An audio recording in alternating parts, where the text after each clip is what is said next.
একটা নতুন ভিডিওতে তোমাদের সবাইকে স্বাগত। তো এটা হলো একটা শিব ঠাকুরের মন্দির। তো এই মন্দিরে আমরা গিয়েছিলাম, এটা সম্ভবত বিড়লাদের মন্দির ছিল। তো সেই মন্দিরে আমরা গিয়ে প্রণাম করে আমরা বাইরে বেরিয়ে খেয়েছিলাম হলো লস্যি, যেটা বেনারসের একটা স্পেশাল খাবার। সত্যি লস্যিটা অপূর্ব খেতে ছিল।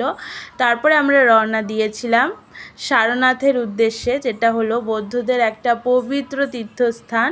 ভগবান বুদ্ধদেব বুদ্ধগয়ায় বোধিপ্রাপ্ত হবার পর এই সারনাথে এসেই তার প্রথম বৌদ্ধ ধর্ম প্রচার শুরু করেছিলেন, তার প্রথম উপদেশ দিয়েছিলেন তার 5 জন শিষ্যকে নিয়ে। তো জায়গাটা সত্যি খুবই পবিত্র, খুবই শান্ত ছিল, খুবই মনোরম, কিন্তু খুব গরম ছিল, সেটাই আমাদের খুব কষ্ট হয়েছে গরমে, নাহলে জায়গাটা সত্যি খুবই সুন্দর। তো ভিডিওগুলো তোমাদের কেমন লাগছে জানিও। সবাই ভালো থেকো, টাটা।